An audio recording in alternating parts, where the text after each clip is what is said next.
നമസ്കാരം, JB ജംഗ്ഷനിലേക്ക് സ്വാഗതം. ഇന്നലെ നമ്മോടൊപ്പം ഉണ്ടായിരുന്ന അതിഥി മറ്റാരുമല്ല, നമ്മുടെ പ്രിയങ്കരനായ ശ്രീ KM മാണി സാർ. മാണി സാറുമായിട്ടുള്ള സംഭാഷണം ഇന്നും ഈ എപ്പിസോഡിൽ തുടരുകയാണ്. മാണി സാറെ, ഞാൻ ഈ PC ജോർജിനെ കുറിച്ച് ചോദിക്കുകയെന്ന് വെച്ചാൽ, ഈ ടെലിവിഷൻ്റെ എയർ ടൈമിന് നല്ലൊരു സമയം ഈ വിദ്വാൻ അപഹരിച്ചുകൊണ്ടിരിക്കുകയാണ് അല്ലേ? അതെ. ഒരുപക്ഷെ മുൻനിര രാഷ്ട്രീയക്കാർക്ക് പോലും PC ജോർജിനോട് ചിലപ്പോൾ കുശുമ്പുണ്ടാകുമാണെങ്കിൽ, ഇത്ര സമയം പുള്ളി ഇങ്ങനെ ഓരോ കാര്യങ്ങളുണ്ടാക്കി അപഹരിച്ചുകൊണ്ടിരിക്കുകയാണ്. പക്ഷേ എല്ലാവരും കുറ്റം പറയുന്ന ആരാന്നറിയോ? PC ജോർജ് 2 വാചകം പറഞ്ഞ ശേഷം അതിനെക്കുറിച്ചുള്ള പ്രതികരണം പറയുമ്പോൾ ഇതൊക്കെ മാണി സാറിൻ്റെ കളിയാണ്. അങ്ങനെ പറഞ്ഞില്ലെങ്കിലല്ലേ അത്ഭുതം. പറയണമല്ലോ. എന്ത് ഇല മുള്ള വീണാലും ഇല വീണാലും ഇലയ്ക്കല്ലേ വിഷം. എൻ്റെ പാർട്ടിപ്പെട്ട ആരെങ്കിലും പറഞ്ഞാൽ അവസാനം ഞാനല്ലേ അതിൻ്റെ ഉത്തരവാദിത്വം ഏൽക്കേണ്ടത്. നമ്മൾ 2 പോയല്ലോ അല്ലേ? അതെ. അപ്പം അതെ അതിങ്ങനെ പറയും. ഗുണവും ദൂഷ്യത്തിനൊക്കെ ഉത്തരവാദി ഞാനല്ലേ. ഈ PC ജോർജ് പറയുന്നതിന് മുഴുവൻ പാപഭാരം മാണി സാറിൻ്റെ മടിയിൽ കൊണ്ട് തിരികെ വെക്കാൻ വേണ്ടിയിട്ട് ഈ കോൺഗ്രസ്സുകാർ ഇങ്ങനെ രാവും പകലും ഇങ്ങനെ പ്രസംഗിച്ചുകൊണ്ടിരിക്കുമ്പോൾ മാണി സാറിന് ഈ ശത്രുവിനെ മിത്രത്തെക്കാൾ നന്നായി സ്നേഹിക്കണം എന്നുള്ള ബൈബിൾ വചനം ഇടയ്ക്കെങ്കിലും മറന്നു പോകില്ലേ? അല്ല, PC ജോർജിൻ്റെ പ്രസ്താവനകളെപ്പറ്റി ഞാൻ PC ജോർജിന് ഉപദേശം കൊടുത്തിട്ടുണ്ട്. ഉണ്ട്. ജോർജ് നമ്മുടെ പ്രസ്താവനകളിൽ മിതത്വം പാലിക്കണം. സൂര്യന് കീഴിലുള്ള എല്ലാ കാര്യങ്ങളെയും കമൻറ്റ് ചെയ്യാൻ പോയിട്ട് കാര്യമൊന്നും ഞാനങ്ങനെ ചെയ്യുന്നില്ലല്ലോ. വല്ല കുഴപ്പമുണ്ടോ? രണ്ടാമത്, എന്ത് സംസാരിച്ചാലും പ്രതിപക്ഷ ബഹുമാനത്തോടു കൂടി സംസാരിക്കാം. ഈ 2 ഉപദേശം ഞാൻ ജോർജിന് കൊടുത്തിട്ടുണ്ട്. എന്ത് ഉപദേശം കൊടുത്താലും PC ജോർജ് ആവുള്ളൂ. മാണി സാറിനും അറിയാം. എന്തുപദേശം തന്നാലും മിട്ടാസ് അല്ലാതിരിക്കുമോ? അതന്നെ ശരി. ഞാനല്ലാതെ ഒരു അപ്പം മാണി സാറ് പറഞ്ഞത് ചുരുക്കം എന്ന് വെച്ചാൽ, ഞാൻ ഉപദേശം കൊടുത്തു, പക്ഷേ മൂപ്പർ നന്നാകാനുള്ള അതല്ല. അത് വ്യക്തത, സ്വഭാവത്തിൽ മാറ്റം വരുത്താൻ ഞാൻ പറഞ്ഞതനുസരിച്ച് വാസ്തവ ജോർജിൽ ഒരുപാട് മാറ്റങ്ങൾ വന്നിട്ടുണ്ട്. കുറച്ച് മാറ്റം വന്നു. ഇപ്പോൾ മുഴുവനായിട്ട് നമുക്ക് മാണി സാറിൻ്റെ പാർട്ടിയിലെ ഗണ്യമായൊരു വിഭാഗം, അല്ലെങ്കിൽ വലിയൊരു വിഭാഗത്തിന് ഇപ്പോഴും മാണി സാറിനോട് നമ്മുടെ തിരുവനന്തപുരം ഭാഷ പറഞ്ഞ കലിപ്പ. ഈ PC ജോർജിനെ ഇങ്ങനെ മടി വെച്ച് നടക്കുകയാണ്. മാണി സാറിൻ്റെ കയ്യിലൊരു വജ്രായുധമായിട്ടാണ് PC ജോർജിനെ ഉപയോഗിക്കുന്നത്. ശ്രീകൃഷ്ണൻ്റെ ആയുധം പോലെ ഇടയ്ക്ക് ഈ ചക്രം തിരിച്ചെറിയും, അത് കഴിഞ്ഞ് ആ ചക്രം തിരിച്ച് മേടിച്ച് മടി വെക്കും, വീണ്ടും ഒരു ഏറെറിയും. ഇതങ്ങനെ നിഷ്കളങ്കമായ ആളൊന്നുമല്ല ശ്രീ മാണി സാറ്. അങ്ങനെയൊന്നുമല്ലല്ലോ. ജോർജിനെ സംബന്ധിച്ചിടത്തോളം ഞങ്ങൾ ജോർജിൻ്റെ പ്രസ്താവനകളെ പറ്റി കഴിഞ്ഞ പാർട്ടിക്കകത്ത് ചർച്ചാ വിഷയം വന്നു. ആ ചർച്ചയൊന്നും പൂർത്തീകരിക്കാൻ പറ്റില്ല. എന്ത് വേണം എന്നുള്ളതിനെ സംബന്ധിച്ച് ചർച്ച ചെയ്യാൻ ഞാനും PJ ജോസഫും കൂടെ ഞങ്ങൾ ചുമതലപ്പെട്ടിരിക്കുകയാണ്. എന്താണ് അപ്പം ഞങ്ങൾ ഇത് കഴിഞ്ഞ് ഞാനൊരു ലെറ്റർ കൊടുത്തിട്ടുണ്ട്. ഞാനും PJ ജോസഫും കൂടി ആലോചിച്ച് ജോർജിന് ലെറ്റർ കൊടുത്തു. ജോർജിന് ലെറ്റർ കൊടുത്ത് ഞാൻ പറഞ്ഞു, ജോർജ് അത് വ്യാഖ്യാനിച്ചുകൊള്ളും, ആ ലെറ്ററിൻ്റെ കണ്ടൻറ്റ് ജോർജ് പറയും എന്ന് ഞാൻ പറഞ്ഞു. അത് ഞങ്ങൾ ഉണ്ടായിരിക്കുകയല്ല, ജോർജിൻ്റെ ചില പ്രസ്താവനകൾ തിരുത്തേണ്ടതായിട്ടുണ്ട്. അത് ചൂണ്ടിക്കാണിച്ചുകൊണ്ട് ഏത് നിലയിൽ ചെയ്യണം എന്നുള്ളതിനെ സംബന്ധിച്ച് വളരെ വ്യക്തമായി PJ ജോസഫും കൂടെ ചേർന്ന് ഒരു ലെറ്റർ കൊടുത്തു. വ്യക്തമായിട്ട് മാണി സാറ് കത്ത് കൊടുത്തു. ആ കത്ത് മേടിച്ച് പോക്കറ്റിൽ ഇട്ടിട്ട് പിറ്റേ ദിവസം തന്നെ വീണ്ടും പുള്ളി പരിപാടി തുടങ്ങി. കുറച്ച് മാറ്റങ്ങളൊക്കെ ഉണ്ട്. എവിടെ മാറ്റം? ഈ മന്ത്രിസഭയിലെ നിരവധി മന്ത്രിമാർ ബിനാമികളെ വെച്ച് കൊള്ള നടത്തിക്കൊണ്ടിരിക്കുക എന്നുള്ള വലിയൊരു പ്രസ്താവന ഇറക്കി. 2 മന്ത്രിമാരുടെ പേര് പറഞ്ഞു. ശ്രീ തിരുവഞ്ചൂർ രാധാകൃഷ്ണൻ്റെ ബിനാമിയായിട്ടൊരു വ്യവസായിയുടെ പേര് പറഞ്ഞു. യഥാർത്ഥത്തിൽ ബീഡിപ്പടക്കം പിടിച്ചുകൊണ്ടിരിക്കുന്ന സമയത്ത് അമിട്ട് പിടിച്ചു തുടങ്ങി. ഇങ്ങനെയൊക്കെയുള്ള പ്രസ്താവനകൾ കൊണ്ടാണല്ലോ ഞങ്ങൾ ഈ കത്ത് കൊടുത്തത്. ജോർജ്, ഞാൻ കത്ത് കൊടുത്തിട്ടുണ്ട്. ഞങ്ങൾ പാർട്ടി വളരെ ഗൗരവമായിട്ട് കണ്ടതുകൊണ്ടല്ലേ. അതിനുശേഷവും മാറ്റമില്ല എന്നാണ് ഞാൻ പറഞ്ഞത്. ഇല്ല എന്ന് പറയാൻ നോക്കിയല്ല. ജോർജിൽ അല്പമൊക്കെ മാറ്റം വന്നിട്ടുണ്ട്. വന്നിട്ടില്ലെങ്കിൽ ഞങ്ങളത് വീണ്ടും പരിശോധിക്കും. മാണി സാറെ, ഇപ്പോൾ അടുത്ത കാലത്ത് വീണ്ടും PC ജോർജ് വിവാദങ്ങൾ ഉണ്ടാക്കി. മന്ത്രിസഭയിലെ പ്രത്യേകിച്ച് തിരുവഞ്ചൂർ രാധാകൃഷ്ണനെ പൊട്ടിച്ചുകൊണ്ടിരിക്കുകയാണ്. പാവാ തിരുവഞ്ചൂരല്ലേ? ഏതാ തിരുവഞ്ചൂർ? ആള് സാധുവാണ്. ആള് സാധുവാണോ? നമ്മളെല്ലാവരും സാധുക്കളല്ലാതെ അങ്ങനെ ഒരു വലിയ ഇത് കുഴപ്പമുള്ളവരാരുമില്ലല്ലോ. PC ജോർജ് പറയില്ല. അല്ല, PC ജോർജിൻ്റെ അഭിപ്രായങ്ങളും ഞാനിപ്പോൾ ഇവിടെ വെച്ച് ചർച്ച ചെയ്തിട്ട് കാര്യം. ഓക്കെ, ശരി. മണി സാർ ഇപ്പോൾ UDF ഭാഗമായിട്ട് നിൽക്കുകയാണ്. UDF പോക്കിൽ ഏറ്റവും കൂടുതൽ മനസ്സ് ദുഃഖിക്കുന്ന ആൾക്കാർ UDF നേതാക്കൾ തന്നെയാണ്. കമ്മ്യൂണിസ്റ്റ് പാർട്ടിയുടെ പോക്കിനെ സംബന്ധിച്ച് കമ്മ്യൂണിസ്റ്റ് പാർട്ടി പ്രവർത്തകർക്ക് ദുഃഖമില്ലേ? അവരെപ്പോഴും പറയാറുണ്ട് ഇങ്ങനെ പോരാ, അതുപോലെ ഇതുപോലെ. ഏത് പാർട്ടിയാണ് പെർഫെക്ഷനുള്ളത്? എല്ലാ പാർട്ടിയിലും ഡ്രോബാക്സ് കാണും. എപ്പോഴും സ്വയം വിമർശനം, അതാണുള്ളത് ഏറ്റവും പ്രധാനപ്പെട്ട ഒരു കാര്യം. ഏത് പൊളിറ്റിക്കൽ പാർട്ടിയിലും സ്വയം വിമർശനം വേണം. ഞങ്ങളുടെ UDF സ്വയം വിമർശനമുണ്ട്. UDF ഇപ്പോഴത്തെ പോക്കിൽ മാണി സാറിന് കേരള കോൺഗ്രസിൽ സ്വയം വിമർശനമുണ്ട്. അപ്പോൾ അതുകൊണ്ടാണ് നമ്മളിങ്ങനെയൊക്കെയുള്ള കാര്യങ്ങളെ സംബന്ധിച്ച് പറയുന്നത്. UDF സംവിധാനത്തെക്കുറിച്ച് ഞാൻ നേരത്തെ പുതാൻ പറഞ്ഞാൽ ഒരു പാർട്ടിയുടെ പോക്കിനെക്കുറിച്ച് നമ്മൾ ചർച്ച ചെയ്യുമ്പോഴുള്ള കുഴപ്പമെന്ന് വെച്ചാൽ ആ പാർട്ടി എത്രത്തോളം പങ്ക് നമ്മുടെ നിർവഹണത്തിൽ ചെലുത്തുന്നുള്ളതനുസരിച്ചാണ്. ഇപ്പോൾ നമുക്ക് ഇഷ്ടപ്പെട്ടാലും ഇല്ലെങ്കിലും നമുക്ക് ആർക്കെങ്കിലും വിയോജിപ്പുണ്ടെങ്കിലും ഇല്ലെങ്കിലും കേരളത്തിൻ്റെ ഭരണ സംവിധാനം UDF ആണ്. UDF ആണ് കേരള ഭരണത്തെ നയിക്കുന്നത്. ആ UDF പോക്കിനെക്കുറിച്ചാണ് സ്വാഭാവികമായിട്ടും ജനങ്ങൾക്ക് ആശങ്കകളുള്ളത്. ആ ആശങ്ക മാണി സാറ് പങ്കുവെക്കുന്നതോടൊപ്പം തന്നെ എന്ത് ചെയ്താലാണ് ഈ ആശങ്ക ദൂരീകരിക്കാൻ പറ്റുക? എനിക്കങ്ങനെ പറ്റിയ ആശങ്കയൊന്നുമില്ല. UDF ജനങ്ങൾക്ക് വളരെ വിശ്വാസമുള്ള ഒരു സംവിധാനമാണ്. UDF ജനങ്ങൾക്ക് വിശ്വാസമുണ്ട്, ഈ ഗവൺമെൻറ്റിൽ വിശ്വാസമുണ്ട്, ഈ ഗവൺമെൻറ് തുടരണമെന്ന് ആഗ്രഹിക്കുന്നു ജനങ്ങൾ. പക്ഷേ ഇനിയും കൂടുതൽ മെച്ചമായ പ്രവർത്തനങ്ങൾ വേണമെന്നുള്ള അഭിപ്രായക്കാരനാണ് ഞാൻ. കൂടുതൽ മെച്ചമായ പ്രവർത്തനങ്ങൾ വേണമെന്ന് പറഞ്ഞുകൊണ്ട് ഇപ്പം മെച്ചമല്ല എന്നർത്ഥമില്ല. മെച്ചമാണ്, കൂടുതൽ മെച്ചപ്പെടണം. ഇപ്പം ഫസ്റ്റ് ക്ലാസ് ആണ്, അത് കൂടുതൽ ഡിസ്റ്റിങ്ഷൻ വേണം. ഇതാണ് ഇതിൻ്റെ കാര്യം. UDF ഗവൺമെൻറ് ഫസ്റ്റ് ക്ലാസ്സിൽ നിൽക്കുകയാണ്, ഡിസ്റ്റിങ്ഷനായിട്ട് പ്രവർത്തിക്കും എന്ന് പറഞ്ഞാൽ 100-ൽ 60 മാർക്ക് മാണി സാറ് കൊടുക്കും. അല്ല, മാർക്ക് കൊടുക്കുന്നതിൻ്റെ അല്ല, ഫസ്റ്റ് ക്ലാസിൻ്റെ മാർക്ക് ഞാൻ പറയാം. ക്ലാസ് ഓരോരുത്തർക്ക് ഓരോ ചെയ്യുന്ന ഫസ്റ്റ് ക്ലാസ്. ഓക്കെ, ആ മാർക്ക് വെച്ച് നോക്കണ്ട. ഓക്കെ, ശരി, ഞാൻ വിട്ടു. പക്ഷേ അതായത് മാണി സാറിന്റെ മനസ്സ് അപ്പോൾ വർക്ക് ചെയ്തത് അറിയോ? ഇനി നാളെ ഈ പഹയൻ UDF ഗവൺമെന്റിന് 60 മാർക്ക് മാണി സാറ് നൽകി എന്നും പറഞ്ഞ് വാർത്ത കൊടുക്കുമോ എന്നുള്ള അപ്പം മനസ്സിൽ സ്ട്രൈക്ക് ചെയ്തു. അതുകൊണ്ട് ഞാൻ ഫസ്റ്റ് ക്ലാസ് എന്ന് പറഞ്ഞാൽ 60 അല്ല, ഞാൻ ഫസ്റ്റ് ക്ലാസ് എൻ്റെ ഒരു ദോഷേകൃക്കിൽ പെട്ടെന്ന് ഒന്നാം. ഓക്കെ, ശരി, അത് മികച്ചതാകണം, ഏറ്റവും ബെസ്റ്റ്. ഇതിനൊക്കെ ഇടയിലും ഈ ഒരു ഭരണത്തിൻ്റെ ദൗർഭാഗ്യകരമായി പറയുന്നത് ഗവൺമെൻറ്റിനെ നയിക്കുന്ന മുഖ്യമന്ത്രി കോർണർ ചെയ്യപ്പെടുന്നു. മതിയായ സംരക്ഷണം, പിന്തുണ സ്വന്തം പാർട്ടിയിൽ നിന്ന് മുഖ്യമന്ത്രിക്ക് ലഭിക്കുന്നില്ല. ഒരുപക്ഷെ ഭരണത്തിന് ഏറ്റവും പ്രധാനപ്പെട്ട വിഘാതം അതാണെന്ന് മാണി സാറിനെ പോലെ ഈ മന്ത്രിസഭയിൽ ഘടകകക്ഷി നേതാവായിരിക്കുന്ന കുഞ്ഞാലിക്കുട്ടി ഉൾപ്പെടെയുള്ള ആൾക്കാർ പറയുന്നു. മാണി സാർ ആ പ്രതിസന്ധി കാണുന്നില്ലേ? ഒരു പ്രതിസന്ധി ഒന്നും ഞാൻ കാണുന്നില്ല.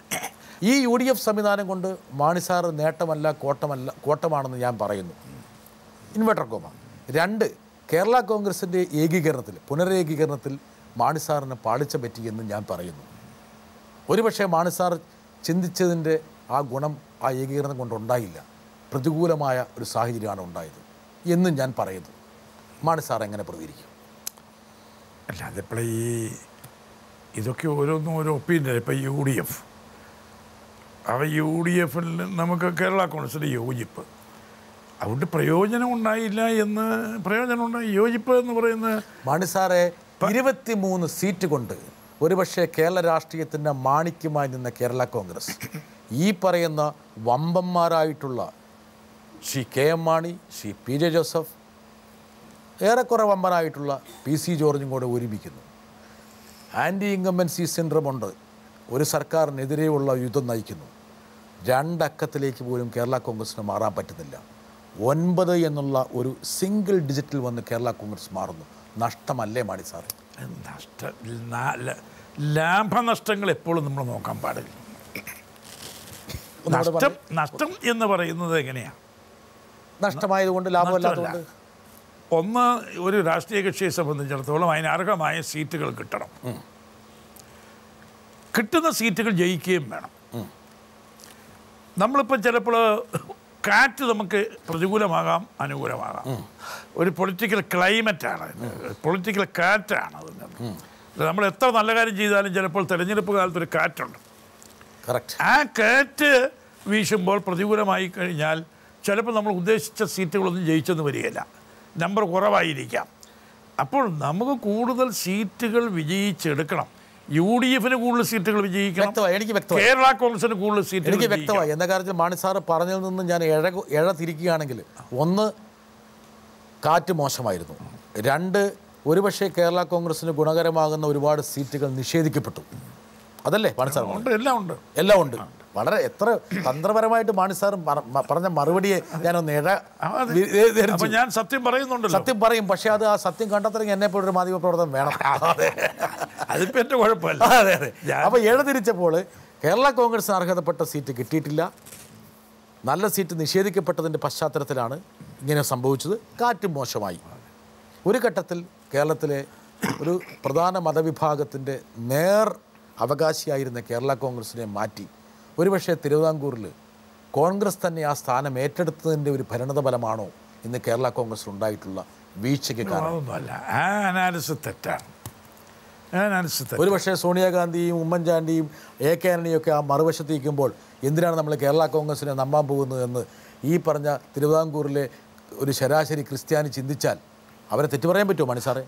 ഇത് നിങ്ങളുടെ ഈ ചോദ്യമല്ല, ഞങ്ങളൊരു മതാധിഷ്ഠിത അല്ല, കർഷക, ഞങ്ങളൊരു വർഗരാഷ്ട്രീയ കക്ഷിയല്ല, മതാധിഷ്ഠിത രാഷ്ട്രീയ കക്ഷിയല്ല, സമുദായാധിഷ്ഠിത രാഷ്ട്രീയ കക്ഷിയല്ല.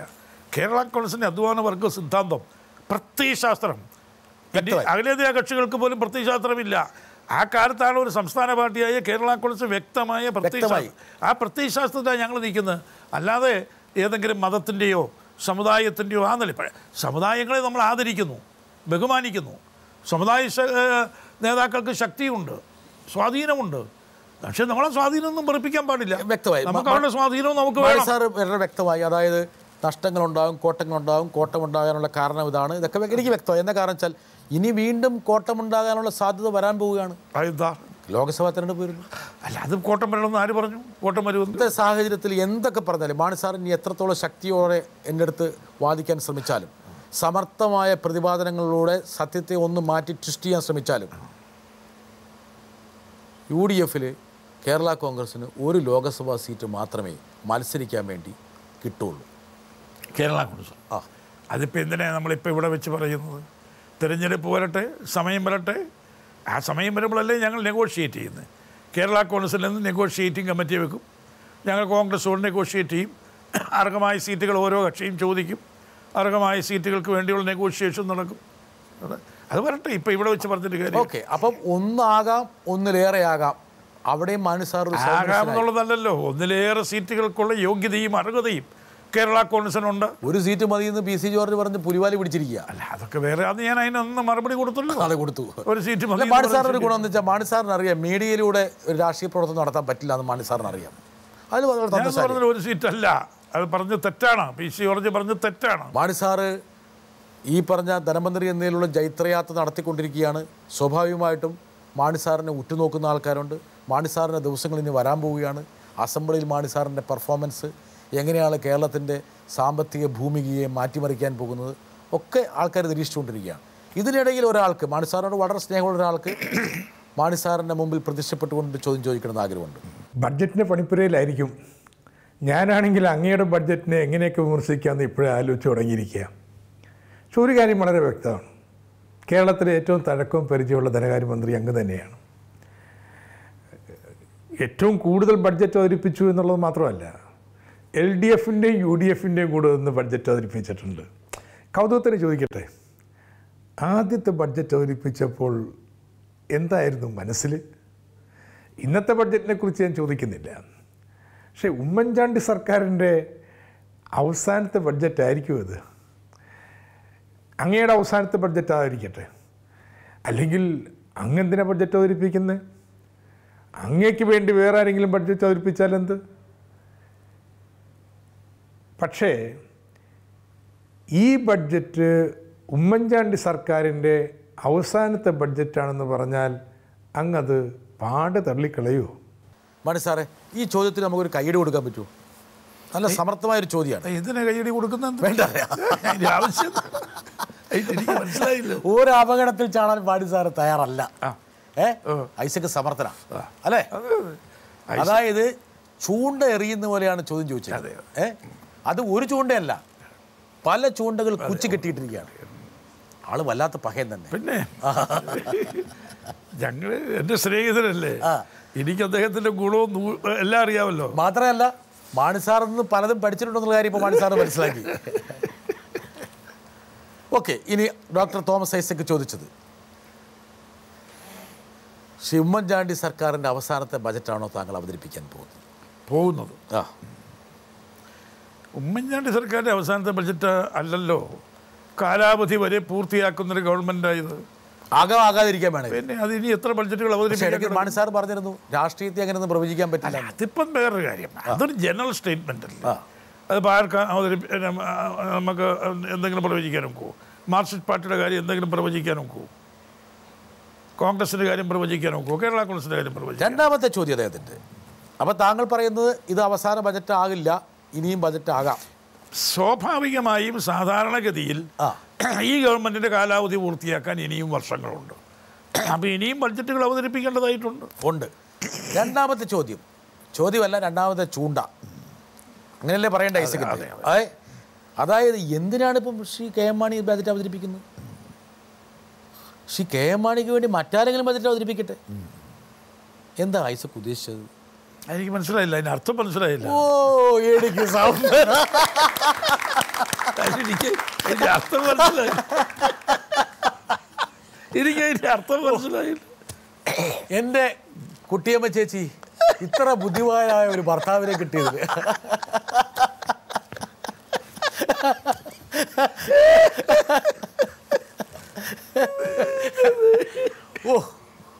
അപാരം.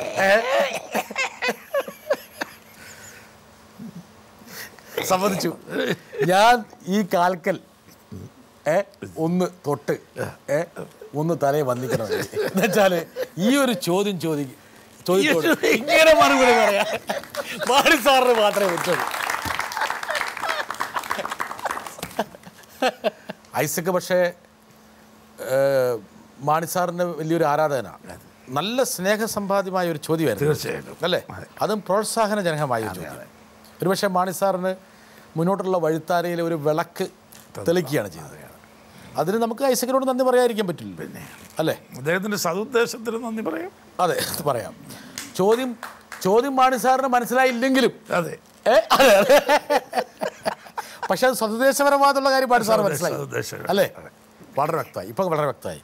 പക്ഷേ ഈ ഡോക്ടർ ഐസക്കൊക്കെ ഇത്രയും സ്നേഹം കാണിക്കുമ്പോഴും അത്ര സ്നേഹം കാണിക്കാത്ത ആൾക്കാരുണ്ട് മാണി സാറിനോട്.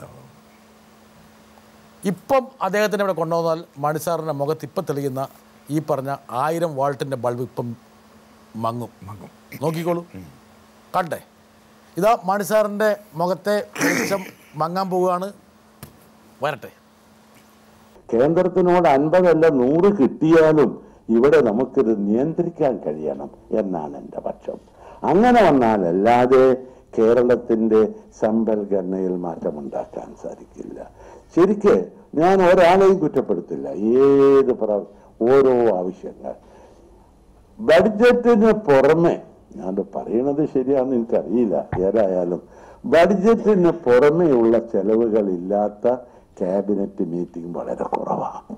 മാണി സാറിൻ്റെ സാമ്പത്തിക നടപടിക്രമത്തിലുള്ള പരസ്യമായ അവിശ്വാസ പ്രഖ്യാപനം ശ്രീ ആര്യാടൻ മുഹമ്മദ് നടത്തുകയാണ്. അതൊരു അവിശ്വാസ പ്രഖ്യാപനമല്ല, അതേ ഒരു ജനറൽ ട്രെൻഡ് പറഞ്ഞതാണ്. ധനകാര്യമന്ത്രിമാർ പലപ്പോഴും ഹെൽപ്ലെസ്സാണ്. നമ്മളൊരു ഡിസൈൻ ചെയ്തിട്ടെന്ന് വിചാരിച്ചു, ഒരു ഷർട്ട് ഞാൻ കട്ട് ചെയ്ത്, എപ്പോഴും പറയും ധനകാര്യമന്ത്രിമാർ ബട്ടാസിൻ്റെ ഷേപ്പിനനുസരിച്ച് ഞാൻ ഷർട്ട് തയ്ക്കാൻ കട്ട് ചെയ്തിട്ടു. പിന്നെ സ്റ്റിച്ച് ചെയ്യുന്നത് ആളുടെ ഉത്തരവാദിത്തം, നല്ലപോലെ തയ്ക്കുക വേണ്ടി എന്നുള്ളത്. ഞാൻ നല്ലതുപോലെ എല്ലാം കേരളത്തിൻ്റെ ആവശ്യങ്ങൾ മനസ്സിലാക്കി, കേരളത്തിൻ്റെ വികസന ദിശകൾ മനസ്സിലാക്കിക്കൊണ്ട് ഒരു ബഡ്ജറ്റ് അവതരിപ്പിച്ചാൽ പിന്നെ നടപ്പിലാക്കേണ്ടത് ഓരോ മന്ത്രിമാരെ വകുപ്പുകളാണ്. അവരാ ബഡ്ജറ്റിനകത്ത് ഒതുങ്ങി നിന്ന് പ്രവർത്തിക്കണം. ഒരു വർഷം 100 കോടി രൂപയാണ് ഒരു വകുപ്പിന് വെച്ചിരിക്കുന്നത് എങ്കിൽ ആ 100 കോടിക്കകത്ത് നിന്ന് ചെലവുകൾ വളരെ ശാസ്ത്രീയമായി ചെലവുകൾ ഒതുക്കിയും വ്യക്തമായി വ്യക്തമായി. ദുർവ്യയങ്ങൾ ഒഴിവാക്കി പ്രവർത്തിക്കണം. മാണി സാറ് പറഞ്ഞത് ഇപ്പം ഞാനാണ് പറയുന്നതെങ്കിൽ ഞാൻ ഇങ്ങനെ പറഞ്ഞു. അപ്പോൾ ആര്യാണ് പറഞ്ഞത് അങ്ങനെ വരുമ്പോൾ ഓരോ വകുപ്പും കൂടുതൽ തുക ചോദിക്കുന്നു. ഓരോ വകുപ്പും കൂടുതൽ തുക ചോദിക്കുമ്പോൾ ബഡ്ജറ്റിന് പുറത്ത് തുക കൊടുക്കേണ്ടി വരുന്നു. ക്യാബിനറ്റ് എന്ന് പറയുന്ന അജണ്ട, ഔട്ട്സൈഡ് അജണ്ടയും എല്ലാം വരുന്നത് എന്താണെന്നറിയാം? ഓരോ ക്യാബിനറ്റ്. ഞാൻ ഈ കഴിഞ്ഞ ക്യാബിനറ്റിൽ ഒരു ദിവസം പറഞ്ഞു, ഇനി ഓരോ ക്യാബിനറ്റിലും ചീഫ് സെക്രട്ടറി ഇന്നത്തെ ക്യാബിനറ്റിലെ തീരുമാനം കൊണ്ട് പുതുതായി എത്ര സാമ്പത്തിക ബാധ്യത വരുത്തി വെച്ചു എന്നുള്ള കണക്കൂടെ തരണം എന്ന് ഞാനൊരു അഭിപ്രായം പറഞ്ഞു. പക്ഷേ ഇതുവരെ അത് ഉണ്ടായില്ല. ഓരോ ക്യാബിനറ്റ് കൂടുമ്പോഴും പുതിയ സാമ്പത്തിക ബാധ്യത വരുത്തി വയ്ക്കുക, പുതിയ ആവശ്യങ്ങൾ വരുന്നു, അതിന് രൂപ അനുവദിക്കുക. അപ്പോൾ നമ്മുടെ ബഡ്ജറ്റ് താളം തെറ്റി. ബഡ്ജറ്റിൽ വിഭാവന ചെയ്ത ചെലവിനകത്ത് എല്ലാ വകുപ്പുകളും ഒതുങ്ങി നിൽക്കുന്നു എന്ന് മാത്രമല്ല, ക്യാബിനറ്റ് ഒതുങ്ങി നിൽക്കുന്നില്ല. അത് ഞാൻ കുറ്റം പറയുന്നില്ല. പുതിയ ആവശ്യങ്ങൾ വരാം. പുതിയ ആവശ്യങ്ങൾ വരുമ്പോൾ നമുക്ക് കൂടുതൽ തുക ചെലവ് ചെയ്യേണ്ടി വരും. മാണി സാറെ, കണ്ടിജൻസി അതിനൊക്കെയുള്ള വകുപ്പുകൾ ഒരു സർക്കാരിലുണ്ട്. മാണി സാറിന് അറിയാം, ഞാൻ മാണി സാറിനെ പഠിപ്പിക്കേണ്ട കാര്യമില്ല. ഇപ്പോൾ മാണി സാറ് പറഞ്ഞ ഉദാഹരണമായിട്ട് പറയാം, KSRTC, ഇലക്ട്രിസിറ്റി ബോർഡ്, ബഡ്ജറ്റിൽ വിഭാവന ചെയ്തതിനേക്കാൾ എത്രയോ കോടി രൂപ കൊടുക്കേണ്ടി വന്നു. ഇത് ഇപ്പോഴാണ് മാണി സാർ ഒരു രാഷ്ട്രീയക്കാരനായത്. അത് മാണി സാർ ആദ്യം പറഞ്ഞതിന് പകരം ഒറ്റ മറുപടി പറഞ്ഞാൽ മതി. അരിയട സ്വന്തം വകുപ്പിൽ മാറ്റിവെച്ച തുക അത് വെച്ചിട്ട് കാര്യങ്ങൾ നടത്തിയാൽ ഈ പ്രശ്നമൊന്നും എനിക്ക് ഉണ്ടാകില്ല എന്നല്ലേ മാണി സാർ പറഞ്ഞതിൻ്റെ. അതിപ്പോൾ ബെട്ടാഷിൻ്റെ ഭാഷയിലല്ലല്ലോ ഞാൻ പറയുന്നു. ഞാൻ മാണി സാറിനെ സഹായിക്കാൻ വേണ്ടി, തീർച്ചയായിട്ടും അല്ലേ, അതിനകത്തൊരു ബുദ്ധിമുട്ടും സഹായിക്കാൻ വേണ്ടി തന്നെ. ഇപ്പോഴത്തെ മാണി സാറിൻ്റെ തൊഴിലാളിവർഗ സിദ്ധാന്തം, മാണി സാർ പ്രതിദാനം ചെയ്യുന്ന ഒരു രാഷ്ട്രീയ ഭൂമിക, അവിടുത്തെ ജനവിഭാഗങ്ങൾ, കാർഷിക മേഖല വലിയ പ്രതിസന്ധിയിലാണ്. റബ്ബറിൻ്റെ വിലയിടിവ്, കസ്തൂരി രംഗൻ റിപ്പോർട്ട്. റബ്ബറിൻ്റെ വിലയിടിവ്, പാമ്പ് കടിയേറ്റവൻ്റെ തലയിൽ ഇടിവെട്ടി. അതിന് യാതൊരു സംശയമില്ല, ഞങ്ങളതിനെ ഓപ്പണായിട്ട് പറഞ്ഞിരിക്കുന്നതാണല്ലോ. റബ്ബറിൻ്റെ വിലയിടിവ് അത് പരിഹരിക്കാൻ കേന്ദ്ര ഗവൺമെൻറ് നടപടി എടുക്കണം. ഇന്നത്തെ ഇറക്കുമതി നയങ്ങൾ തിരുത്തണം. ഞങ്ങൾ പറഞ്ഞതിന് ഫലമുണ്ടായെന്ന് തോന്നുന്നു. എന്നാൽ ധനകാര്യ വകുപ്പ് പറഞ്ഞിട്ടുണ്ട്, വാണിജ്യ മന്ത്രാലയം ഞങ്ങളത് പറയുന്നത് കേരള കോൺഗ്രസ് പറഞ്ഞുകൊണ്ട് ഞാൻ പറയുന്നില്ല. ഞങ്ങളുടെ അഭിപ്രായം എന്ന് പറഞ്ഞാൽ ജനങ്ങളുടെ ഒരു അഭിപ്രായം, കർഷകരുടെ ഒരു അഭിപ്രായം, കേരള കോൺഗ്രസ് മുന്നോട്ട് വെച്ചൊരു അഭിപ്രായം. അതനുസരിച്ചാണ് വാണിജ്യ മന്ത്രാലയം അതനുസരിച്ച് റെക്കമെൻഡ് ചെയ്തിരുന്നു. റബ്ബറിൻ്റെ ഇറക്കുമതി പാടില്ല. കസ്തൂരി രംഗൻ റിപ്പോർട്ട് നടപ്പാക്കാൻ. പക്ഷേ അത് വാണിജ്യ മന്ത്രാലയം ധനമന്ത്രാലയത്തിന് കൊടുത്തെങ്കിലും ധനമന്ത്രാലയം അത് ഫ്രീസ് ചെയ്തിരിക്കുകയായിരുന്നു. പക്ഷെ അതിനെതിരെ വിമർശനം വന്നു. ഇപ്പോൾ ധനമന്ത്രാലയം പറഞ്ഞിട്ടുണ്ട് ഞങ്ങളിത് പരിഗണിക്കുമെന്ന് പറഞ്ഞു. അപ്പോൾ നമുക്ക് റബ്ബറിനൊക്കെ വില വർദ്ധിക്കണമെങ്കിൽ ഇന്നത്തെ ഇറക്കുമതി നയങ്ങൾ മാറ്റം വേണം. ഇറക്കുമതി പാടില്ല, ഇറക്കുമതി തീരുവ കൂട്ടിവയ്ക്കണം. മാണി സാറെ, ഒരു രാഷ്ട്രീയ ചിത്രം നമുക്ക് വ്യക്തമായി വരുന്നതിൻ്റെ ഒരു കാരണം എന്ന് വെച്ചാൽ, ഈ വലിയ മേഖലകളിൽ, ഈ പറഞ്ഞ മേഖലകളിൽ ഈ റബ്ബറിൻ്റെ വിലയിടിവിനോടൊപ്പം തന്നെ ഈ കസ്തൂരി രംഗൻ റിപ്പോർട്ടും കൂടി വലിയ ആകൃതി ഉണ്ടായിട്ടുണ്ട്. അതൊരു സംഘർഷത്തിലേക്ക് പോയിക്കൊണ്ടിരിക്കുക. കസ്തൂരി രംഗന് പാരിസ്ഥിതിക ലോല പ്രദേശമായി പ്രഖ്യാപിച്ചിട്ടുള്ള 123 വില്ലേജിൽ ബഹുഭൂരിപക്ഷം വില്ലേജുകളും ജനവാസ കേന്ദ്രങ്ങളാണ്, കൃഷിയിടങ്ങളാണ്. അപ്പം കസ്തൂരി രംഗൻ്റെ പാരിസ്ഥിതിക ലോല ശുപാർശ നമുക്ക് സ്വീകാര്യമല്ല. അത് തള്ളിക്കളയണം, അത് തിരുത്തണം. യഥാർത്ഥ ജനവാസ കേന്ദ്രങ്ങളെ സാംസ്കാരിക മേഖലകളാക്കി മാറ്റണം. അതിനിപ്പോൾ വനപ്രദേശമായിട്ട് പാരിസ്ഥിതിക ലോല പ്രദേശമായി പ്രഖ്യാപിച്ചിരിക്കുന്നു. നമുക്ക് കൃഷിക്കാർക്ക് വളരെ ദൂഷ്യമാണ്. അപ്പോൾ അതിലൊക്കെ തിരുത്തൽ വേണം. അത് നമ്മൾ ഉറക്കെ കേരള കോൺഗ്രസ് കസ്തൂരി രംഗൻ റിപ്പോർട്ടിനെതിരെ ശക്തമായ നിലപാടെടുക്കുകയും കസ്തൂരി രംഗൻ റിപ്പോർട്ടിൻ്റെ കർഷക വിരുദ്ധ വ്യവസ്ഥകൾ ഞങ്ങൾ ചൂണ്ടിക്കാണിക്കുകയും ചെയ്തിട്ടുണ്ട്. ആ വ്യവസ്ഥകൾ തിരുത്തുന്നതിന് വേണ്ടി ശക്തമായ നിലപാട് സ്വീകരിച്ചിട്ടുണ്ട്. മണി സാറേ, നമ്മളിപ്പോൾ ഒരുപാട് നേരമായിട്ട് രാഷ്ട്രീയം, UDF പൊളിറ്റിക്സ്, മാണി സാർ എന്നുള്ള രാഷ്ട്രീയ നേതാവിൻ്റെ അനാട്ടമി ഇതൊക്കെ നടത്തി. പക്ഷെ ഇതിനിടയിൽ ഒരുപക്ഷെ നമ്മുടെ പ്രേക്ഷകർ ചിന്തിക്കുന്നുണ്ടാവും, JB ജംഗ്ഷൻ അങ്ങനെ അതിൽ മാത്രം ഒതുങ്ങാൻ പാടില്ല. അപ്പോൾ അതിൽ നിന്ന് ഒരു അല്പം ഒരു ഡീവിയേഷൻ എടുക്കണമെങ്കിൽ അതിന് പറ്റിയ ഒരാൾ വേണം. അതിനൊരു പറ്റിയ ആളെ ഞാൻ കൊണ്ടുവരുന്നുണ്ട്. വരട്ടെ. ഹലോ അച്ഛാ, ഞാൻ എപ്പോഴും ചോദിക്കണമെന്ന് തോന്നിയ ഒരു ചോദ്യമായത്, അതായത് എത്ര ലേറ്റായിട്ട് അച്ചാച്ചൻ വന്നാലും, എത്ര ഫങ്ഷൻസ് കൂടിയിട്ട് വന്നാലും, അച്ചാച്ചൻ എപ്പോഴും പറയുന്ന ഒരു കാര്യമാണ്, കുട്ടിയമ്മയുടെ ചോറും മോരും കഴിച്ചാലേ ഉറക്കം ചോന വരത്തുള്ളൂ. ആ ചോറും മോരിലുള്ള മാജിക് എന്താ അച്ഛാ? രണ്ട് മാജിക്കുണ്ട്. മകൻ ജോസ് കെ മാണിയുടെ ഭാര്യ. അതെ, പറഞ്ഞ നിഷ പറഞ്ഞൊരു വലിയൊരു കാര്യമുണ്ട്. മാജിക്ക് വരുന്ന ഒന്ന് കുട്ടിയമ്മയുടെ ചോറും മോരുമാണ്. എനിക്ക് ചോറും മോരും ഇഷ്ടമാണ്, വേറെ അമ്മമാരുടെ അല്ല. അല്ല അല്ല അവസാനം ഇച്ചിരി മോര് കൂട്ടിയൊരു ചോറിന് വലിയ ഇഷ്ടമാണ്. കുട്ടിയമ്മയുടെ ആ ചോറും ആ മോരും ചോറും എന്ന് പറയുന്നത് കുട്ടിയമ്മ പ്രത്യേകിച്ച് എൻ്റെ ടേസ്റ്റ് അനുസരിച്ചൊക്കെ ഭക്ഷണമൊക്കെ കൊണ്ടുവന്ന് വെക്കുക. എത്ര ലേറ്റായിട്ട് വന്നാലും കുട്ടിയമ്മയുടെ ആ ഒരുക്കി വെച്ചിരിക്കുന്ന ആ ഭക്ഷണം അല്പമെങ്കിലും ഞാൻ കഴിച്ചിട്ട് പോകുള്ളൂ.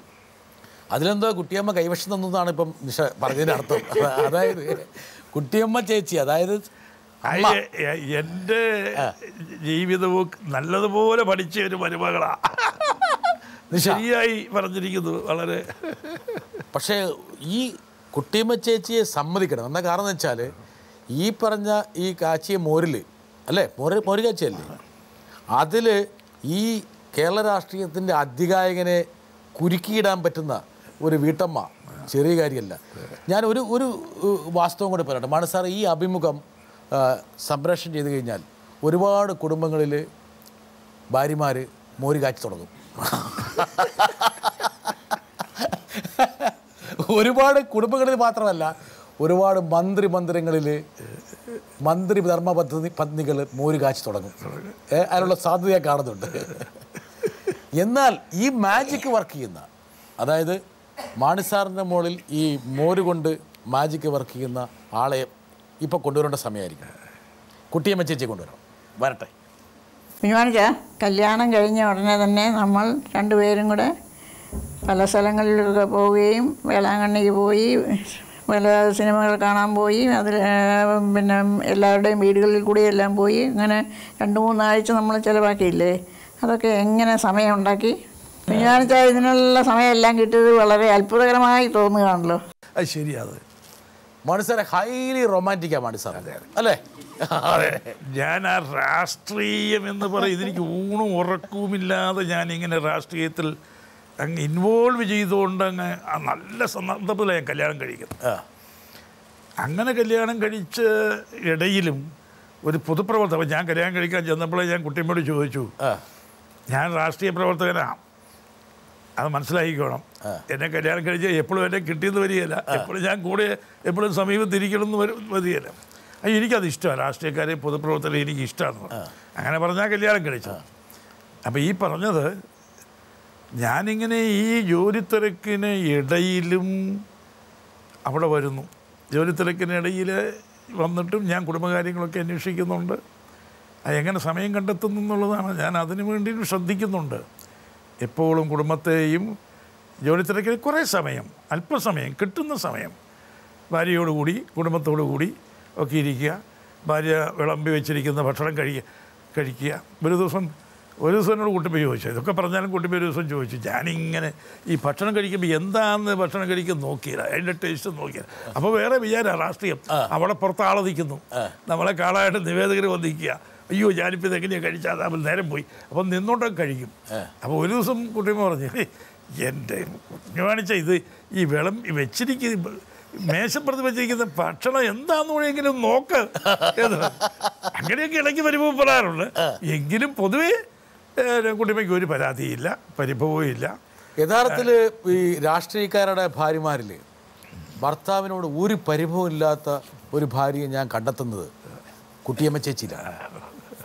നിറഞ്ഞ സൗഹൃദം. അത് മാത്രമല്ല, കുട്ടിയമ്മ ചേച്ചി വന്നപ്പോൾ മാണി സാറിൻ്റെ മുഖത്ത് എന്താണ് ഉണ്ടായ ആ ഹൈലി റൊമാൻറ്റിക് ആയിട്ട് പറഞ്ഞില്ലേ, ഞാൻ ഈ ജോലി തിരക്കിനിടയിലൊക്കെ കുട്ടിയമ്മയായിട്ട് ഹണിമൂണിന് പോയി. അപ്പം ഞാൻ ഓർക്കുക, ഞങ്ങളുടെ ഹണിമൂണിങ്ങിൻ്റെ ആദ്യത്തെ ഞങ്ങളുടെ പഴയ കാലത്തൊക്കെ, ഇപ്പോഴൊക്കെ അല്ലേ സ്വിറ്റ്സർലൻഡിനൊക്കെ പോകും. പഴയ കാലത്ത് നമുക്ക് എറണാകുളത്ത് പോവുക, തിരുവിതാംകൂറ്, കൊച്ചി ഒക്കെ 2 രാജ്യങ്ങളാണ്. തിരുവിതാംകൂറ്, കൊച്ചി, മലബാർ എന്നൊക്കെ പറയുന്നത് 2-3 രാജ്യങ്ങളാണ്. പിന്നെയല്ലേ ഐക്യ കേരളമൊക്കെ വന്നു. എവിടെയാണ് സാർ ഹണിമൂണിന് പോയത്? അതെ, അപ്പം ഞാൻ പറയാം.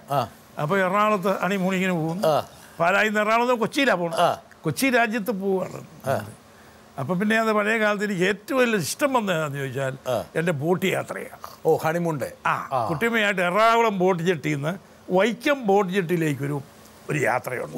എൻ്റെ ദൈവമേ, എനിക്ക് അപ്പോൾ ഇപ്പോഴും എനിക്ക് വൈക്കം കായലിലോളം വെട്ടുമ്പോൾ ഓർക്കും ഞാൻ എൻ്റെ സംഘത്തെ ഏത് പറഞ്ഞ പോലെ വൈക്കം കായലിലോളം വെട്ടുമ്പോൾ ഓർക്കും ഞാൻ എൻ്റെ കുട്ടിയമ്മയെ. അപ്പോൾ ഞാൻ ആ ബോട്ട് യാത്ര ഇങ്ങനെ ഓർക്കുക ചെയ്തു. അത് പറഞ്ഞപ്പോൾ ഉണ്ടല്ലോ മാണി സാറിൻ്റെ കൈകളിലേക്ക് നോക്കിയാൽ കോൾമയെ കൊണ്ട്. അപ്പം ഈ തിരക്കിനിടയിലും ഇങ്ങനെ ഹണിമൂണിനൊക്കെ സമയം കണ്ടെത്താനും കുട്ടിമ്മയായിട്ട് യാത്ര പോകാനും ഒക്കെ അതിനൊക്കെ സമയം എടുക്കുന്നുള്ളൂ. ചിലപ്പോൾ ഇടയ്ക്കൊക്കെ സിനിമയ്ക്കൊക്കെ പോവും, കുറേയൊക്കെ യാത്രയൊക്കെ പോവും. ഇപ്പോഴായാലും ഫാമിലി ആയിട്ടൊക്കെ കുറേയൊക്കെ യാത്രയൊക്കെ പോകും. മാത്രമല്ല കുട്ടിയമ്മ ചേച്ചി ഒരു കാര്യം പറഞ്ഞു, എത്ര തിരക്കിട്ട് എൻ്റെ കുഞ്ഞുമാണിച്ചൻ യാത്ര പോകുമ്പോഴും എൻ്റെ കവളിലൊരു ഉമ്മ വന്നിട്ടേ പോവുള്ളൂ. ശരിയാണോ? ശരിയാ. ചെറുപ്പക്കാരെ പോലും എന്താ പറയുക, അവരിൽ പോലും അസൂയ സൃഷ്ടിക്കുന്ന രീതിയിലുള്ള. അത് നമ്മൾ യാത്രയ്ക്ക് പോകുമ്പോൾ ഒരു പ്രാർത്ഥനയോടുകൂടി പോവുക, ഭാര്യയ്ക്കൊരു കിസ്സൊക്കെ കൊടുത്തിട്ട് പോവുക.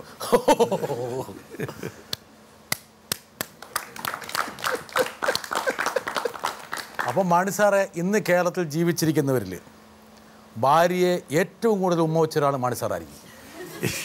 എന്താ കാരണം എന്ന് വെച്ചാൽ ഏറ്റവും കൂടുതൽ യാത്ര ചെയ്ത മാണി സാറ് ഇത്രയും ഈ പ്രായത്തിലും യാത്ര പോകുന്നതിന് മുമ്പ് ഒരു ഉമ്മ കൊടുത്തിട്ട്. ഇതൊരു കുസൃതി ചോദ്യമൊന്നല്ലാതെ അതിനിപ്പോൾ എങ്ങനെയാണ് മറുപടി പറയുന്നത്? ഇത് കുസൃതി ചോദ്യമല്ല. ഞാനിത് മാണി സാറെ ഇത് കാണുന്ന ഒരുപാട് ആൾക്കാർക്ക് അവരുടെ ജീവിതത്തിലേക്ക് പകർത്താൻ വേണ്ടിയുള്ള ഒരു പാഠം ഈ ചോദ്യത്തിലൂടെ കൊടുക്കുകയാണ്. ഇതൊക്കെ മോൻ പകർത്തുന്നുണ്ടോ? അല്ല അതിനിപ്പോൾ എനിക്കറിഞ്ഞൂടാ. മോന് അവൻ നല്ല രീതിയിലാണ് പോകുന്ന കാര്യങ്ങളൊക്കെ.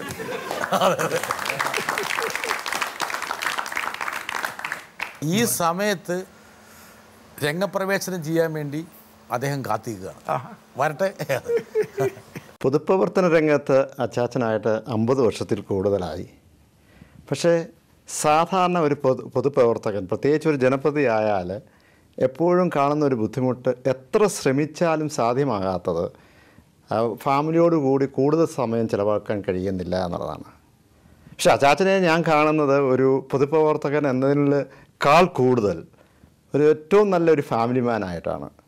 കാരണം ഞങ്ങൾ 6 പേരുണ്ട്, മക്കൾ 6 പേരുണ്ട്, 13 കൊച്ചുമക്കളുണ്ട്.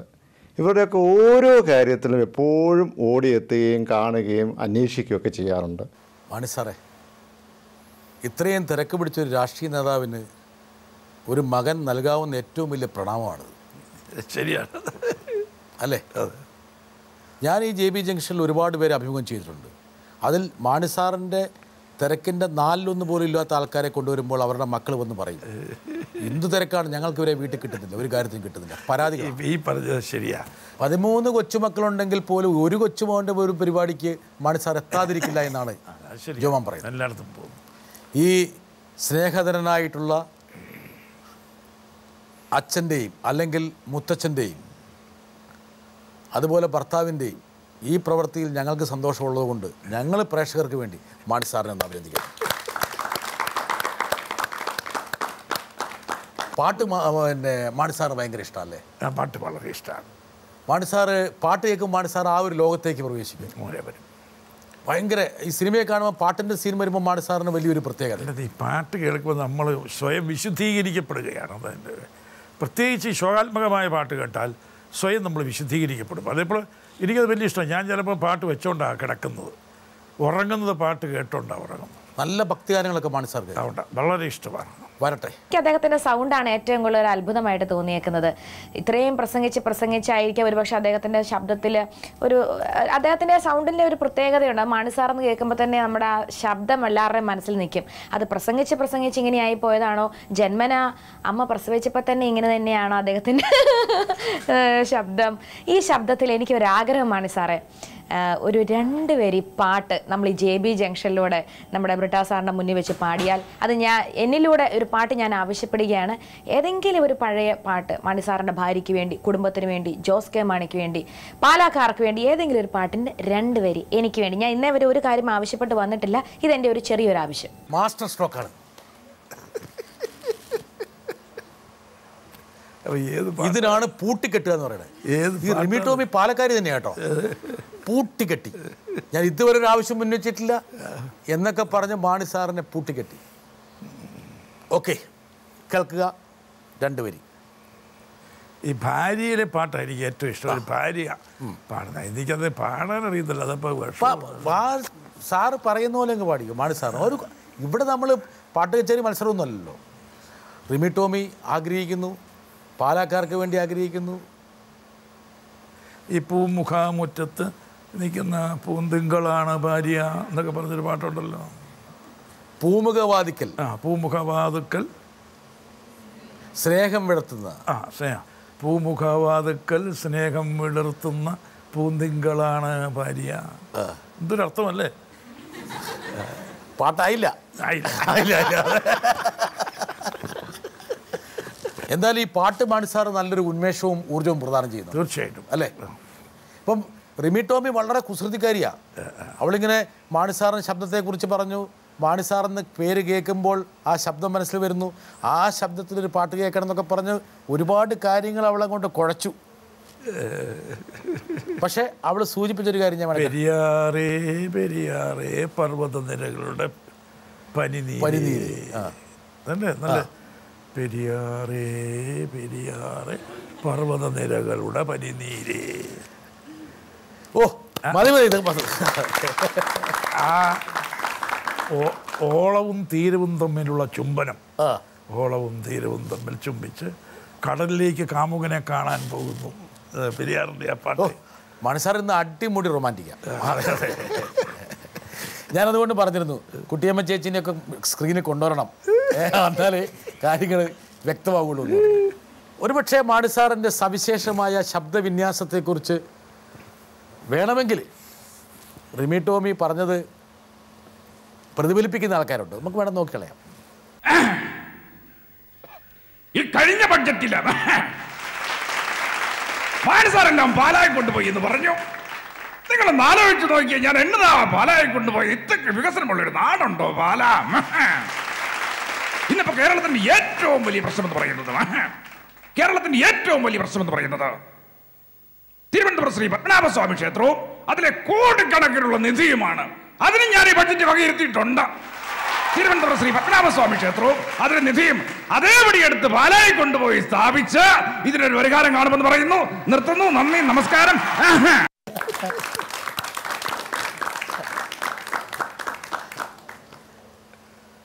ഒരു രാഷ്ട്രീയ നേതാവ് അനുകരിക്കപ്പെടുന്നത് ആ രാഷ്ട്രീയ നേതാവിൻ്റെ പോപ്പുലാരിറ്റിയുടെ ഒരു മാർക്കാണ്. മാണി സാറിനെ ഇങ്ങനെ, പ്രത്യേകിച്ച് പാലക്കാരനാണ്, മാണി സാറിനെ ഇങ്ങനെ അനുകരിക്കുന്നത് കാണുമ്പോൾ മാണി സാറിന് എന്താ തോന്നുക? ഈ ടെലിവിഷനിൽ ഒരുപാട് മിമിക്രി കോമാളികൾ വന്ന് കയറുന്നുണ്ട്. മിമിക്രി കാണാൻ നല്ല രസമല്ലേ? മറ്റുള്ളവരെ നമ്മളെപ്പറ്റി എങ്ങനെ ചിന്തിക്കുന്നു, എങ്ങനെ വിലയിരുത്തുന്നുള്ളതിൻ്റെ ഒരു റിഫ്ലക്ഷനാണ്. അതിൽ യാതൊരു വിഷമം തോന്നാറില്ല. നമ്മുടെ ഡ്രോബാക്സ് ഒക്കെ അതിൽ കാണാം. നമ്മൾ വിചാരിക്കും നമ്മൾ വലിയ ആളാണ് എന്നൊക്കെ ഭാവിച്ചല്ലോ നടക്കുന്നത്. നമ്മുടെ പോരായ്മ എന്താണ്, പരിമിതി എന്താണ്, മറ്റുള്ളവരുടെ അതിൽ നിന്ന് നമ്മൾ മനസ്സിലാക്കേണ്ടത്. വളരെ വളരെ അതിൽ നിന്ന് പോലും ഒരു പാഠം ഉൾക്കൊള്ളാൻ വേണ്ടി മാണി സാർ ശ്രമിക്കുന്നത്. ഒരാൾ പാലാ സ്വദേശി TV-യിലൊക്കെ അങ്ങയുടെ പത്രസമ്മേളനങ്ങളൊക്കെ ഞങ്ങൾ കണ്ടിട്ടുണ്ട്. അപ്പോൾ ഞങ്ങളെ കൂട്ടുകാരികളെല്ലാവരും ഇങ്ങനെ പറയാറുണ്ട്, അങ്ങ് സംസാരിക്കുന്നതിനിടയ്ക്ക് അങ്ങനെയുള്ള ആ ഒച്ച പുറപ്പെടുവിക്കാറുണ്ട്. അപ്പോൾ അതെന്തുകൊണ്ടാണെന്ന് ഞങ്ങളുമായി ഒന്ന് ഷെയർ ചെയ്യാമോ? മാണി സാറിൻ്റെ സംസാര രീതി, മാണി സാറിൻ്റെ ശബ്ദവിന്യാസങ്ങൾ, ചിലർ പറയുന്നത് മാണി സാറിൻ്റെ സ്വാഭാവികമായിട്ട് എല്ലാവർക്കും ശാരീരികമായിട്ടുണ്ടാകുന്ന ഒരു പ്രത്യേകത. അതല്ല, അതിപ്പോൾ നമ്മുടെ യുവതലമുറയ്ക്ക് ഒരു പാഠമായിരിക്കട്ടെ. ഞാൻ ഒരുപാട് സിഗരറ്റ് വലിക്കുമായിരുന്നു. ഞാൻ വിദ്യാർത്ഥിയായിരിക്കും. അത് ചെയിൻ സ്മോക്കിംഗ് ആയിരുന്നു. എത്ര പറഞ്ഞാൽ വിശ്വസിക്കുകയില്ല. ഒരു ദിവസം എത്രയോ പാക്കറ്റുകൾ സിഗരറ്റുകളാണ്. ഞാനിങ്ങനെ ഈ സിഗരറ്റ് വലി നിർത്തണം എന്ന് ആലോചിച്ച് ഇങ്ങനെ ഒരുപാട്, എന്നാലും പിന്നെ നിർത്തിയില്ല. ട്രെയിനിൽ പോകുമ്പോൾ ഇത് എൻ്റെ അവസാനത്തെ വലിയാന്ന് പറഞ്ഞ് ഒരു 5 സിഗരറ്റോടെ ബാക്കി കാണും, വലിച്ചെറിയും. കോളത്ത് ചിലപ്പോൾ വന്നിരിക്കുമ്പോൾ ഇതെൻ്റെ അവസാനത്തെയാണ്, ഈ പാക്കറ്റൊക്കെ വലിച്ചെറിയും. ഒരു സിഗരറ്റ് വലി ബാക്കി വെള്ളത്തിലേക്ക്, ഇനി ഞാൻ വലിക്കുക, പിന്നെയും വലിക്കും. ഇങ്ങനെയായിരുന്നു എൻ്റെ വലിച്ച് ആ സ്മോക്കേഴ്സ് ലങ്സ് എനിക്ക് ഡെവലപ്പ് ചെയ്തു. ആ സ്മോക്കേഴ്സ് ലങ്സ് ഡെവലപ്പ് ചെയ്തുകൊണ്ട് എനിക്ക് റെസ്പിറേറ്ററി പ്രോബ്ലം ഉണ്ടാക്കി. ശ്വാസകോശത്തെ അത് ബാധിച്ചിട്ടുണ്ട്, സ്മോക്കേഴ്സ് ലങ്സ്. അതുകൊണ്ടാണ് എനിക്ക് ചിലപ്പോൾ സംസാരിക്കുമ്പോൾ പെട്ടെന്ന് നമ്മളിങ്ങനെ സംസാരിച്ച് വരുമ്പോൾ ഒരു തടസ്സം. അതാ ശ്വാസകോശത്തിൻ്റെ കപ്പാസിറ്റിയിൽ ഈ സ്മോക്കേഴ്സ് ലങ്സ് ഡെവലപ്പ് ചെയ്തുകൊണ്ട് കപ്പാസിറ്റിയിൽ വന്ന കുറവാണ്. അപ്പോൾ നമ്മൾക്ക് ശബ്ദം ഒന്ന് ബൂസ്റ്റ് ചെയ്ത് കൊടുക്കുന്നതാണ്. കറക്റ്റ്. ഒരുപക്ഷെ മകൾക്ക് പ്രസവവേദന വന്നില്ലായിരുന്നെങ്കിൽ മാണി സാറ് വീണ്ടും പുകവലിച്ചിരുന്നു. അതെ അതെ അത് ശരിയാ, അത് കറക്റ്റാണ്. കറക്റ്റല്ലേ? കറക്റ്റാണ്. മാണി സാറിൻ്റെ എല്ലാം എൻ്റെ കയ്യിൽപ്പത്തിലാണ്. കറക്റ്റാണ്. മോളുടെ പ്രസവ വേദനയാണ് ഈ സ്നേഹധനനായ പിതാവിനെ കൊണ്ട് പുകല് നിർത്തിച്ചത്. എൻ്റെ മൂത്ത മകൾ എൽസമ്മ ഇങ്ങനെ ലേബർ റൂമിൽ കിടക്കുന്നു. ഞങ്ങളെല്ലാം ഇങ്ങനെ പുറത്ത് നിൽക്കുക, പ്രാർത്ഥനയോടുകൂടി ഇരിക്കുക. അപ്പോൾ കുറച്ച് വിഷമത കൂടി, കുറച്ച് കോംപ്ലിക്കേഷൻ ഉണ്ട് എന്ന് ഡോക്ടർ നഴ്സ് വന്ന് പറഞ്ഞു. അപ്പോഴത്തേക്ക് വലിയ പ്രയാസം, ഞങ്ങളെല്ലാം വലിയൊരു ആശങ്ക പ്രകടിപ്പിച്ചു. ഡോക്ടർ പ്രകടിപ്പിച്ചു എന്നുള്ള മെസ്സേജ് നഴ്സ് വന്ന് തന്നു. അപ്പോഴത്തേക്ക് ഞാൻ വലിയ പ്രയാസം, വൈഫ് ഞങ്ങളെല്ലാം കരഞ്ഞ് കണ്ണു നിറഞ്ഞു. അപ്പോൾ ഞാനങ്ങ് മാറിയത് ഭിത്തിയെ ചാരി നിന്നുകൊണ്ട് ഒരു പ്രതിജ്ഞ എടുത്തു, മകൾക്ക് വേണ്ടിയിട്ട് ദൈവത്തോട് പ്രാർത്ഥിച്ചു.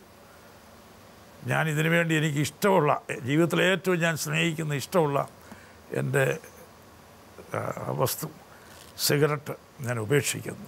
ഒരു സാക്രിഫൈസ്, മകൾക്ക് വേണ്ടി ഞാനൊരു സാക്രിഫൈസ് എടുക്കുന്നു, ദൈവത്തോട് പ്രാർത്ഥിക്കുന്നു, ഇത് രക്ഷ നൽകണമെന്ന്. അപ്പോൾ ഒരു പ്രയാസമില്ലാതെ പ്രസവം സുഖപ്രസവമായിട്ട് അവസാനം ഒരു പ്രയാസമില്ലാതെ. മാണി സാറിൻ്റെ സന്നിധ ഘട്ടങ്ങളിലൊക്കെ ദൈവം മാണി സാറിന് മുമ്പിൽ പ്രസാദിച്ചിട്ടുണ്ട്. അപ്പോൾ ആ പ്രതിജ്ഞ ഇന്ന് വരെ പാലിക്കാൻ കഴിഞ്ഞിട്ടുണ്ട്. അത് കഴിഞ്ഞ് ഞാൻ വലിച്ചിട്ടില്ല. വലിച്ചിരുന്നെങ്കിൽ ഞാൻ ഇന്നിവിടെ ജീവിക്കുകയില്ലായിരുന്നു. അതെ, ഇപ്പം ശബ്ദത്തിൽ കുറച്ച് കുഴപ്പമുണ്ടെങ്കിലും ഒരു കുഴപ്പമില്ല അടിസ്ഥാനപരമായിട്ട്. മാണി സാർ ഒരുപക്ഷെ ഇങ്ങനെ മുട്ടിപ്പായി പ്രാർത്ഥിക്കുമ്പോൾ പലതും മാണി സാർ ദൈവം തന്നിട്ടുണ്ട്. എന്തിനാ നമ്മൾ നേരത്തെ കണ്ട ജോമോൻ പോലും ഭരണങ്ങാനം പള്ളിയിൽ നേർച്ച തന്നിട്ടുണ്ടായതാ. അതെ കുട്ടിയമ്മ നേർച്ച നേർന്ന് അല്ലേ? അതെ അതെ അതെ, കുട്ടിയമ്മ ചേച്ചി നേർന്നുണ്ടാക്കിയ ആളാണ് ജോമോൻ. അതെ അതെ ആണ്. ഈ ജോമോൻ്റെ ജീവിത അഭിവൃദ്ധിക്ക് വേണ്ടിയാണ് പലപ്പോഴും മാണി സാറ് പ്രവർത്തിക്കുന്നത്. രാഷ്ട്രീയ ഭാവി കരിപ്പിടിപ്പിക്കാൻ വേണ്ടിയാണ് മാണി സാറ്. നമ്മളിനി രാഷ്ട്രീയത്തിലേക്ക് തിരിച്ചു പോവുകയാണ്. ചിലപ്പോഴും മുമ്പോട്ട് വെച്ച കാലം ഒന്ന് പുറകോട്ട് എടുക്കുന്നതിന് കാരണം ജോമോൻ്റെ രാഷ്ട്രീയ ഭാവിയാണെന്ന് ചില ദോഷൈക ദൃക്കുകൾ. പിന്നെ അതൊക്കെ അവരങ്ങനെ പറയുന്നല്ലാതെ എനിക്കങ്ങനെ ഒരു മകൻ്റെ രാഷ്ട്രീയം, മകന് വേണ്ടിയുള്ള രാഷ്ട്രീയം അതെനിക്കില്ല. കോൺഗ്രസ്സുകാർ വേണേൽ പിന്നിൽ നിന്ന് കുത്തിയേക്കാം. അങ്ങനെ കുത്തുകയാണെങ്കിൽ അതുകൊണ്ടുണ്ടാകുന്ന വോട്ട് നഷ്ടം വേണേൽ ഞാൻ BJP നിന്ന് വാങ്ങിക്കോളാം. അതുകൊണ്ടാണ് PC ജോർജ് അവിടെ നരേന്ദ്രമോദിയുടെ ടീഷർട്ട് വിതരണം ചെയ്തതെന്നൊക്കെ ചുമ്മാ ചില ആൾക്കാർ പറയുന്നു. മാണി സാറേ, അത് നരേന്ദ്രമോദിയുടെ ആ ടീഷർട്ട് ആ നിലയിലൊരു ക്യാമ്പയിൻ എന്നുള്ള നിലയിൽ വിതരണം ചെയ്തതിനോട് എനിക്ക് യോജിപ്പില്ല. ജോർജ് ഒരിക്കലും ചെയ്യരുതായിരുന്നു എന്ന. അപ്പം അവിടെ ഒരു സാംസ്കാരിക പരിപാടിയിൽ ജോർജ് പങ്കെടുത്തുകൊണ്ട് കുഴപ്പമൊന്നുമില്ല. ഒരു സാംസ്കാരിക പരിപാടി ഉദ്ഘാടനം, BJPയുടെ ഒരു സാംസ്കാരിക പരിപാടി എന്നോട് ഉദ്ഘാടനം ചെയ്യാൻ പറഞ്ഞ് ഞാൻ പോകും. പക്ഷേ ആ ഒരു യാത്ര, അവരുടെ ഒരു രാഷ്ട്രീയ പരിപാടി, അവിടെ ഒരു യാത്രയാണ്. അത് ഇങ്ങനെ ഫ്ലാഗ് വീശി ഉദ്ഘാടനം ചെയ്യുന്ന എനിക്ക് ആവശ്യമില്ലായിരുന്നു. ഇവിടെ മാണി സാർ ഇപ്പോൾ വളരെ കൃത്യമായിട്ട്, ഒരുപക്ഷെ മാണി സാറിൻ്റെ ഭാഗത്ത് നിന്ന് ഇത്രത്തോളം സ്പഷ്ടമായ ഒരു പ്രസ്താവന ആദ്യമായിട്ടാണ് വരുന്നത്. ആ ഫോട്ടോ പ്രദർശിപ്പിക്കുന്നത് ഉൾക്കൊണ്ടുകൊണ്ട് ഇങ്ങനെ ഒരു അതൊരു ക്യാമ്പയിൻ ജനഹൃദയങ്ങളിലേക്ക് പോകത്തക്കൊണ്ട് ഇങ്ങനെ ഒരു ക്യാമ്പയിനായിട്ട് ഉയർത്തിക്കാട്ടത് ശരിയാണെന്ന് എനിക്ക് അഭിപ്രായമില്ല. ഇവിടെയാണ് മാണി സാറും നയന്തർജ പരിപൂർണമായിട്ടും PC ജോർജിനെ കൈവിട്ടുമില്ല, എന്നാൽ ചെവിക്കൊരു കിഴക്ക് കൊടുക്കുകയും ചെയ്തു. സമ്മതിച്ചു. അവിടെ മൂന്നാമതൊരു തന്ത്രമോണയുണ്ട്. BJPനെ അങ്ങനെ അടച്ചാക്ഷേപിച്ചിട്ടുമില്ല. ഇല്ല, ഇതുവരെ ഇത് ജോർജിൻ്റെ ഈ സാന്നിധ്യം BJPയോടുള്ളൊരു ആഭിമുഖ്യമായിട്ട് തെറ്റിദ്ധരിക്കേണ്ട. BJPയോടുള്ളൊരു ആഭിമുഖ്യമായിട്ട് ഇങ്ങനൊരു പരിപാടിയിൽ പോയത് കൊണ്ട് പാർട്ടിക്കൊരു ആഭിമുഖ്യം ഉണ്ടെന്ന് ഒരു വ്യാഖ്യാനത്തിൻ്റെ ആവശ്യവുമില്ല. അങ്ങനത്തെ ഒരു കൂട്ടിച്ചേർക്കലുകളും മോഹങ്ങളും ഈ ജോർജിൻ്റെ പരിപാടിയും BJP രാഷ്ട്രീയത്തെ മുൻനിർത്തി മാണി സാറിനില്ല. അതും ജോർജ് ഇങ്ങനെ അങ്ങനെ ഒരു കാര്യത്തിൽ പോയി അത് പാർട്ടിയുടെ നയങ്ങളുമായിട്ട് അതിനെ കൂട്ടിക്കലർത്തുകയോ ഒന്നും ചെയ്യേണ്ട കാര്യം അടുത്ത കോട്ടയം തെരഞ്ഞെടുപ്പിൽ ജോമോന് കിട്ടാൻ പോകുന്ന വോട്ടുമായിട്ട് ബന്ധപ്പെടുത്തേണ്ട കാര്യമില്ല. ഇതൊക്കെ ഒറ്റപ്പെട്ട സംഭവങ്ങളെന്നല്ലാതെ പാർട്ടിയുടെ ഏതെങ്കിലും നയങ്ങൾ അന്തർലീനമായിരിക്കുകയോ ഏതെങ്കിലും നയങ്ങളുടെ ഒരു പ്രകാശനമോ ഒന്നും അല്ലത്. ആരെന്ത് ചോദിച്ചാലും അതിന് എതിരാളികളുടെ ഒടിക്കുന്ന തരത്തിലുള്ള മറുപടി കൊടുക്കാനും അങ്ങനെയൊക്കെയുള്ള കഴിവ് അപാരം തന്നെയാണ്. എന്നാൽ ഇന്ന് ജനങ്ങളുടെ ഇടയിൽ ആകെ ഒരു കൺഫ്യൂഷനിലാണ്. കാരണം അങ്ങ് അടുത്ത പാർലമെൻറ്റ് തിരഞ്ഞെടുപ്പിൽ എടുക്കാൻ പോകുന്ന നിലപാട് എന്തെന്ന് ആർക്കും അറിയില്ല. പക്ഷേ വെള്ളാപ്പള്ളി നടേശന് പോലും കൺഫ്യൂഷനായിരിക്കുന്നു. പക്ഷെ വെള്ളാപ്പള്ളിയുടെ ചോദ്യത്തിന് ഞങ്ങൾക്ക് എൻ്റെ നിലപാട് ഒരു കൺഫ്യൂഷനും ഇല്ല. ഞങ്ങളുടെ ഇന്നത്തെ നിലപാട് ഈ മുന്നണി UDF മുന്നണി അതിനെ ശക്തീകരിക്കുക, അതിനെ ബലപ്പെടുത്തുക, അതാണ് ഇന്നത്തെ ഏറ്റവും വലിയൊരു ആവശ്യം. ശ്രീ വെള്ളാപ്പള്ളിക്ക് തൃപ്തികരമായിട്ടുള്ള മറുപടി കിട്ടിയെന്ന് പ്രതീക്ഷിക്കാം. ഇപ്പം ഞാൻ പറഞ്ഞല്ലോ, സ്വാഭാവികമായിട്ട് ഞാൻ വളരെ വ്യക്തമായിട്ട് വ്യക്തമായി പറഞ്ഞു കഴിഞ്ഞു. തൃപ്തികരമായിരിക്കാം ഈ മറുപടി എന്ന് നമുക്ക് പ്രതീക്ഷിക്കാം. പക്ഷെ തൃപ്തിയില്ലാത്ത ആൾക്കാരും ഉണ്ടാകാൻ വേണമെങ്കിൽ. വെള്ളാപ്പള്ളി വളരെ ബുദ്ധിമാനായ ആളാണ്, എൻ്റെ ഗുണകാംക്ഷയാണ്. പക്ഷെ കുഴപ്പത്തിൽ ചാടിക്കാൻ ഒരു കുഴപ്പമില്ല. വെള്ളാപ്പള്ളി വളരെ അങ്ങനെയൊന്നും ഉദ്ദേശത്തോടു കൂടി പറഞ്ഞതാണ്. പക്ഷെ ഞാൻ എന്ത് നിലപാടെടുക്കാൻ പോകുന്നു എന്ന് വ്യക്തമാക്കാൻ വേണ്ടിയുള്ളൊരു താല്പര്യം കൊണ്ട് പറഞ്ഞെന്നുള്ളതേ ഉള്ളൂ. അത്ര സതുദ്ദേശപരമായൊരു ചോദ്യം ആയിരുന്നില്ല. കുഴപ്പമില്ല. അതായത് ഞാൻ എന്നെപ്പോലുള്ള ആളുകൾ അത് നേരത്തെ വ്യക്തമാക്കണമെന്നാണ് പറയുന്നത്. ഓക്കെ, മാണി സാർ നയം വ്യക്തമാക്കിയിരിക്കുന്നു. മാണി സാറിനോടുള്ള നയവും കേരളം വ്യക്തമാക്കിയിട്ടുണ്ട്. അപ്പോൾ അതുകൂടി മാണി സാർ തിരിച്ചറിയുമെന്നുള്ള പ്രതീക്ഷയിൽ അറിയും. ഇന്നല്ലെങ്കിൽ നാളെ തിരിച്ചറിയുമെന്നും മാണി സാറിൻ്റെ രാഷ്ട്രീയ ജീവിതം സമ്പൂർണ്ണമാകണമെന്നുള്ള മാണി സാറിൻ്റെ അനുയായികളുടെ ആഗ്രഹം ഫലവത്താകുമെന്നുമുള്ള ഒരു പ്രതീക്ഷയിൽ, അതിനുവേണ്ടി ആശംസകൾ പറഞ്ഞുകൊണ്ട് അഭിനന്ദനത്തിന് വേണ്ടി ഒരു അവസരം എനിക്ക് ഉണ്ടാകുമെന്നുള്ള പ്രതീക്ഷയിൽ ഇത്രയും നേരം ഞങ്ങളുമായിട്ട് പങ്കുവച്ചതിന് ഞാനിപ്പോൾ ഈ പോകുന്ന പോലെയൊക്കെ പോയാൽ മതി, നമ്മുടെ ലക്ഷ്യസ്ഥാനത്ത് എത്തിക്കോളൂ. അതെ, കറക്റ്റ്. ഇതൊരു പ്രവാഹമായിട്ട് മുമ്പോട്ട് പോകട്ടെ, ഉയരത്തിൽ വിട്ടുപോകട്ടെ. ഇത്രയും നേരം മാണി സാറെ ഞങ്ങളുമായിട്ട് പങ്കുവച്ചതിന് വളരെ നന്ദി, നമസ്കാരം.